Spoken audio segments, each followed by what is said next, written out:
Hello and welcome to a special interview for The Wire.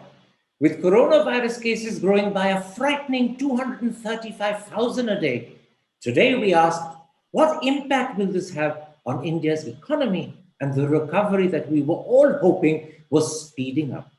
Those are the key issues I shall raise today with the Managing Director of Kotak Mahindra Asset Management Company and a member of the Prime Minister's Economic Advisory Council, Nilesh Shah. Mr. Shah, let's start with your home state, Maharashtra. Later, I'll widen the discussion and talk about the Indian economy as a whole. Do you have any sense of the sort of impact the lockdown in Maharashtra will have on the state's economy? So as of today, we don't have data to back its pure hypothesis. But so far, like the emergency on medical side, we haven't seen material impact on economic activities. The mobility index is down, the traffic congestion is down, but the production numbers are still reasonable. My feeling is that the impact of lockdown will be there. It will undoubtedly hit economy and production. We just have to hope that it is minimum. We are not in a national lockdown so far, and hopefully the impact of lockdown in Maharashtra will be regional and limited in nature, but it will be negative undoubtedly. One key concern is what is happening to immigrant workers. Newspapers and television have shown large gatherings of workers at railway stations and bus terminals. Is there a fear that they are starting to migrate back to their villages in large numbers, or is that at the moment an exaggerated concern?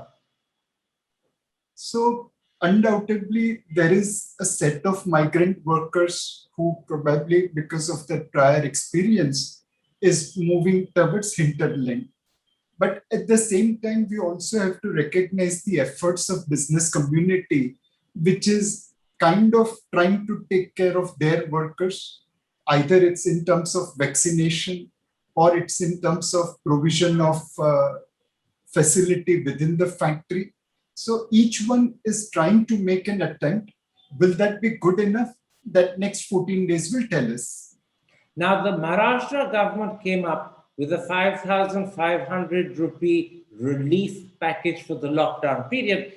And at first sight, it's fairly detailed and comprehensive in terms of providing cover for the poor and the needy. But there are sections of the Maharashtra economy that haven't got cover. One of them seems to be MSMEs and standalone shops. With a 16-day lockdown, clearly their shops will be shut, their manufacturing units will be shut. Are you worried about what will happen to MSMEs and standalone shopkeepers during the 16-day lockdown? Undoubtedly, many of them will suffer on the business side. We have to make a dramatic choice between lives and livelihoods. And at the current level of infection and vaccination program, it's better to follow regional lockdowns, because at the end of the day, we have seen that lockdown does help in bringing down the spread of infection. If you look at April 2020, the lockdown brought transmission from 60% to 10%. And transmission here is defined as a 7-day moving average of active to new cases. So undoubtedly, lockdown helps in bringing the transmission, and MSMEs whose businesses will be disrupted will have to pay a price. I'll come to this question of the impact the lockdown has on transmission in a moment's time. But first, let me raise with you, there are also other sectors of the Maharashtra economy that, in a sense, have to take it on the chin. There's no relief for them. I'm talking about sections of the economy like entertainment, hospitality, malls, hotels, restaurants, cinemas. Now, these are people who had 13 pretty bad months. Life was just beginning to improve and they've gone back into lockdown. How serious a hit is it for them? So there are some positive signs over there. In the restaurant and hotel business, takeaway is permitted, delivery is permitted. Now, this is not sufficient enough to cover your entire establishment cost, but it is far better than having complete lockdown. On the entertainment side, again, people have moved towards OTT platforms, and entertainment is now more in-house rather than out-house. Now, obviously, theaters, multiplexes will have to pay a price for it, but other entertainment industry will be able to survive. It's not the ideal situation, but it is the best within the circumstances. So each one will have to innovate to overcome this difficult phase. Let me now take up the point you made about how lockdowns can have a substantial impact on transmission. My question is a simple one. Last year, the lockdown was A, nationwide, not regional, and B, it lasted for over 60 days. The lockdown in Maharashtra is regional, it's not complete, and it's only going to last for 16 days. So, if impact on transmission is really what the state needs, then is there a danger that this could become a 1 month lockdown or even longer? So obviously, I'm not an expert on that, but my feeling is that if we look at how we overcome smallpox or chickenpox kind of disease, uh, their vaccination played a crucial role. In COVID-19 also, we believe vaccination will play a crucial role. In chickenpox, smallpox, people also played a crucial role by maintaining distancing, by isolating the patient and ensuring that the spread didn't happen. Probably the same behavior is required this time also. Now, in vaccination strategy, if we see in chickenpox, smallpox, we did something called ring vaccination. So if there is a spreader or a patient in one location, we try to cover that location. So by using a ring vaccination come lockdown strategy, I believe, and again, I'm not an expert, so there is a possibility that a combination of vaccination and lockdown in affected area could reduce the period of lockdown and impact on industrial activity. Absolutely. And ring vaccination is, in fact, strategies that have been suggested to us by several doctors and epidemiologists. But at the moment, it is not part of the government's vaccination strategy. At the moment, the government is continuing with the strategy of equitable nationwide vaccination. You're talking about ring vaccination and also intensified focus on areas which have become districts or regions of particular concern. That is not the government strategy, although it's possible the government will now follow that. One last question. Would I be right in saying that as far as the impact of the lockdown on the Maharashtra economy goes, if it is only a 16-day lockdown, then the impact is something the economy can take. But if it goes beyond that, would you start beginning to become worried about the impact on Maharashtra? So my feeling is that today we have many things going for us from an economic point of view. RBI has done an excellent job in keeping liquidity in banking system. They have kept interest rates reasonably under control. Inflation, while it has risen a little bit, it is still within comfort zone of RBI. There are sectors like real estate, construction, which are getting supported by virtue of lower interest rates, stamp duty cuts, and higher affordability. We are also moving well in attracting foreign direct investments and becoming part of global supply chain management. So there are many positive factors which are working for our economy. The real challenge for us is physical lockdown. Now, my feeling is that a shorter lockdown, let's say 15 days, 20 days, 25 days, 30 days, we will be able to overcome the shortcomings in the residual period. But for that to happen, we have to ensure that lockdown is as short as possible, but effective. And it is more localized in nature where there is a super spread rather than across the board. Let's then at this point, Mr. Shah, broaden our discussion, move from Maharashtra to talking about the Indian economy as a whole. Now, as of today, coronavirus is growing at something like 235,000 cases a day. Mathematical projections done just 2 weeks ago suggested that it would peak at 3 lakhs a day. Now, those same projections, when they are revised, will suggest probably that the peak will be 3.5 lakhs or 4 lakhs or higher. Secondly, Maharashtra is not the only state that is under partial lockdown. 13 states and union territories have either full week lockdowns or weekend lockdowns or night curfews. In fact, the Hindustan Times estimates that 57% of India is under some sort of restriction. And we don't know how long these restrictions will last. So let me begin with a broad question. What impact will the combination of a surging coronavirus going to 3 lakhs a day or higher and lockdowns that may go beyond 2 weeks, what impact will the combination have on India's economic recovery? So any lockdown undoubtedly will slow down business activities and economic activities and lower the growth. The whole point is that what we lose in 14 or 20 or 25 days lockdown, will we be in a position to cover in residual period? Now that can only happen if we bring down the curve conclusively. For that, vaccination looks like our best bet right now. So, subject to vaccination drive containing COVID-19, a shorter lockdown will still give us opportunity to cover back it up in residual period. A longer lockdown undoubtedly will impact GDP growth. You're making a very important point, Mr. Shah. You're saying if it's a short lockdown, 15, 25, 30 days, there's every likelihood that we can make up in the residual period of the financial year the production loss during the lockdown.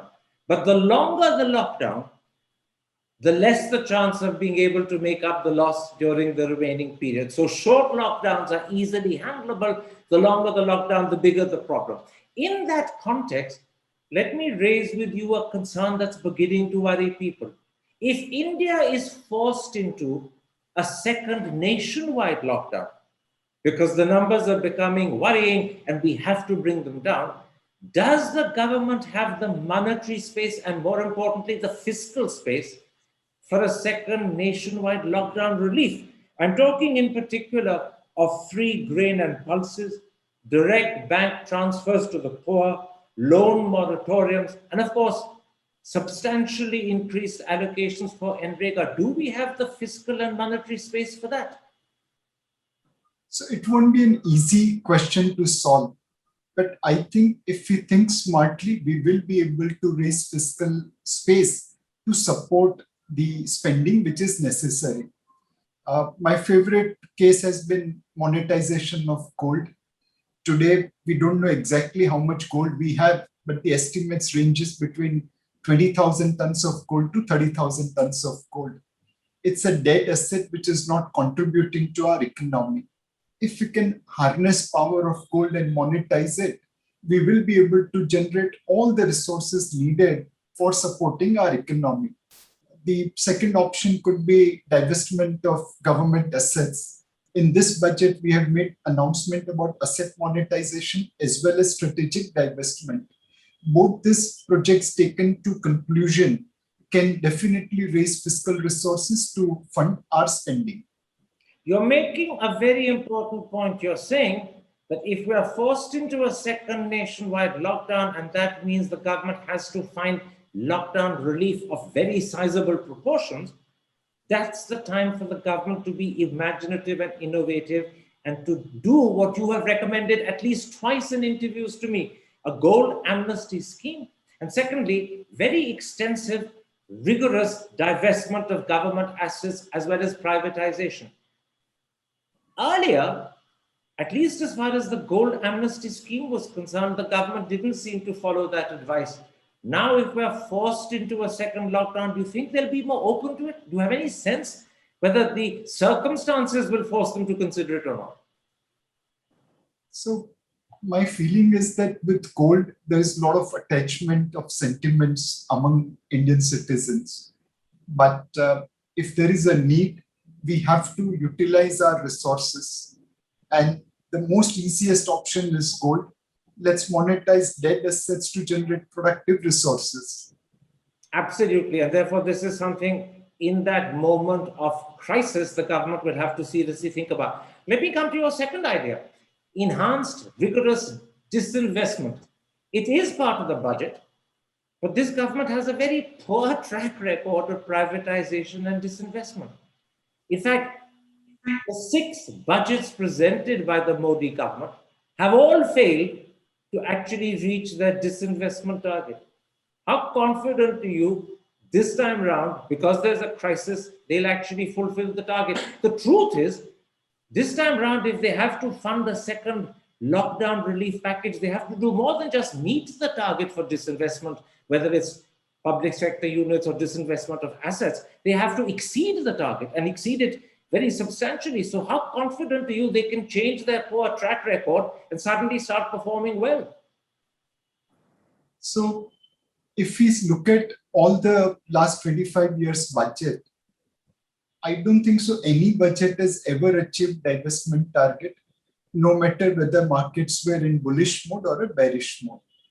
And primary reason for that will be that we were taking market route of divestment. Now, if you are going to supply shares of large PSU companies on a regular basis, the investor appetite becomes limited.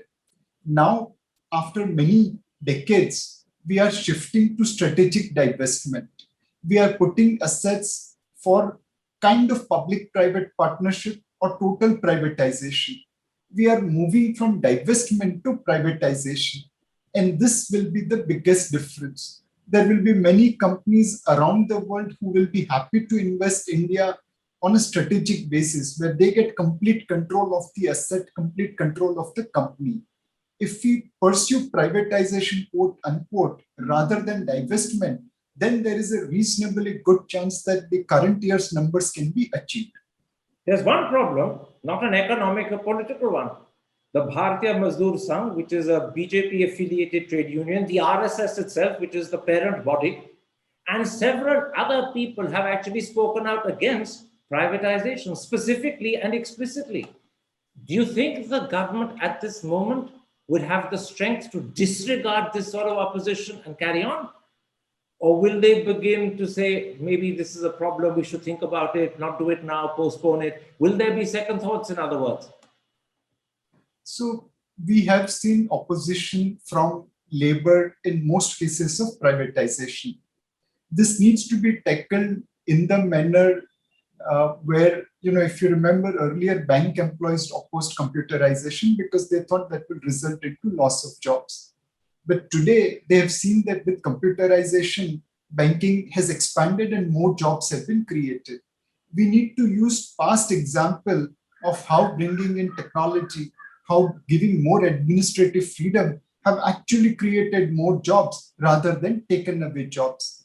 We need to engage with labor unions to remove their doubts and turn them around in creating successful privatization. In other words, this is also a test of the government's capacity to communicate and convince, and secondly, of the government's resolve to continue to do what it believes is right, even though it is temporarily, in the short term, considered unpopular. It's a strength and a test of resolve as well as communication, both. In fact, I want to give example of Mumbai, my own city. Here, we had many textile mills before independence. Over a period of time, their eminence got lost and they became sick. And government started taking over those textile mills under National Textile Corporation. It probably protected some mill workers' job, but at the end of the day, it was good money after bad money. Later on, government realized that they won't be able to take over all textile mills.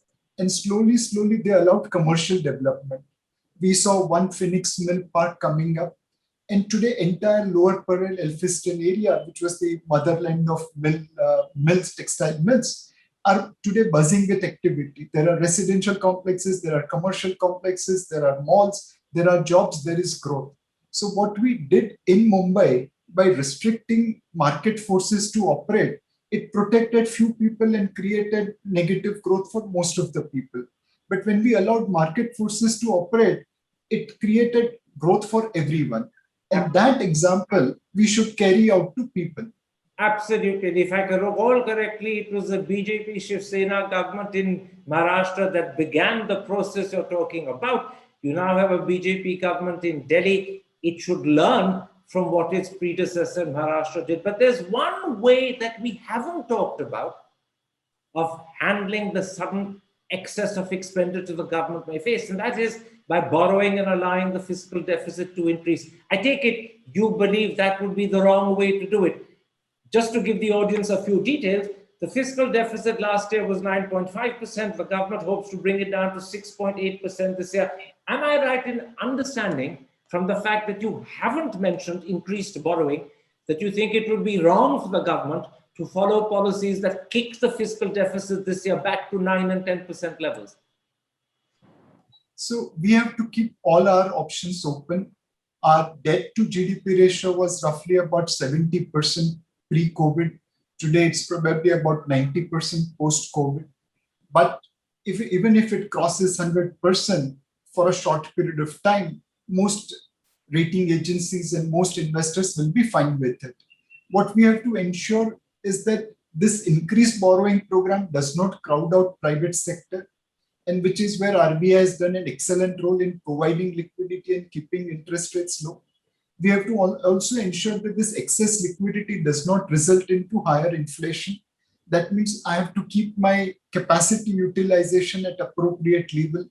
The supply bottlenecks which may arose because of lockdown should not result into higher prices. I have to ensure that the economy runs in a fairly frictionless manner so that inflation remains under control. As long as inflation is under control and as long as we don't crowd out private sector, higher fiscal deficit will be ignored by the market. So you're saying that you have no real problem with the government borrowing more and letting the fiscal deficit rise, provided we do not crowd out the private sector and provided we don't kick up inflation. But I imagine from the way you began your answers and the priority with which you answered, that your preference would be to finance the unforeseen additional expenditure that will be incurred if we go into a lockdown and we need emergency relief, to finance it through the gold amnesty and increased, efficiently done disinvestment of assets. That is your preference and priority. Absolutely. Now, let me come to something that many people are talking about, and you mentioned it yourself several times in earlier answers. Would you not say that a second urgent need of the hour, and perhaps the most important urgent need, is widespread, effective, targeted vaccination? In fact, one of your colleagues on the Prime Minister's Economic Advisory Council, Sajid Janoy, in an article in the Indian Express just 2 days ago said, vaccines and vaccination are probably the best stimulus for the economy at the moment. Would you go that far? Undoubtedly, today our best hope against COVID-19 is vaccination. And we have eradicated smallpox, chickenpox, polio kind of diseases from India as well as world on the power of vaccination. So we need one, increased vaccination. We need ring vaccination like we did it with smallpox and chickenpox. And vaccination is the real answer over and above social distancing, appropriate behavior through mask wearing and washing your hands or sanitization. Then, but coming to the end of this interview, let me put this to you. As the situation looks today, neither you nor I know what it will look like in 2 weeks' time, leave aside a month. But as the situation looks today, with coronavirus cases increasing by something like 235,000 a day, with 57% of the country under some sort of restriction or outright lockdown, do you think we can still hope to achieve 11% GDP growth this year, i.e. double figure growth? Or do you think we have to accept in our minds it will be less? So everything will depend upon how quickly we contain COVID-19. If through vaccination and appropriate behavior, we can create the same situation which existed between, let's say, July, August, September, October, November, December. July, August, September cases were still rising. They had not peaked, but we were able to open parts of economy because people were behaving properly. September, October, November cases were falling and we were able to open our economy. So what we did between July to October in terms of behavior, we need to replicate same behavior in the rest of the period, in the rest of the year. We can go for double-digit GDP growth. It's not impossible, but it's not going to be easy if lockdown gets extended. You're saying we need to replicate the behavior we showed between July and October of last year. The problem is, at the moment, we're holding massive election rallies in Bengal. And in fact, the BJP has officially told the Election Commission they don't believe these rallies have any impact on the spread of the virus. And the Kumbh Mela continues, even though the Prime Minister today has suggested that it should stop. But he hasn't ordered it, and the Kumbh Mela is continuing. I mean, it seems to me that the attitude of the government, of politicians from the opposition, as well as of ordinary people, is not what you think it should be. It's not that attitude that we had in July to October last year. We're now complacent, we've dropped our guard, and we seem to believe that it's not going to matter. And yet at the same time, COVID is increasing exponentially. So we need to learn from Chile versus Israel and UK. These were the three countries where in Chile, despite vaccination, cases have risen, whereas in UK and Israel, with vaccination, cases have fallen. We need to create appropriate behavior for COVID by banning large gatherings, whether it's religious, non-religious, whether it's political, non-political. The social distancing, mask, sanitization, and vaccination. These are the four levers which we can use to contain this deadly virus. And you're saying that if we hope to achieve double-digit growth, banning large gatherings, religious or political, is an essential step. I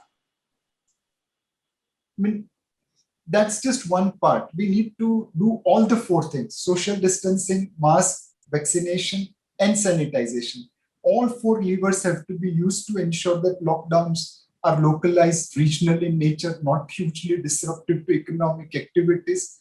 And then once we have brought all these things under control, we should be following UK-Israel model of opening up rather than Chile model of opening up.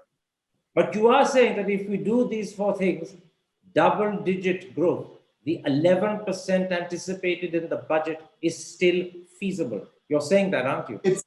It's going to be difficult, but it's not impossible. If we get our act together, double-digit growth in FY22 is still a possibility.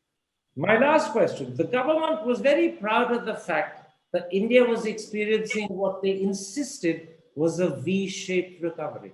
Now, with COVID exponentially increasing and 57% of the country under some sort of lockdown or restriction, do you think the letter W or the letter U is a better descriptor?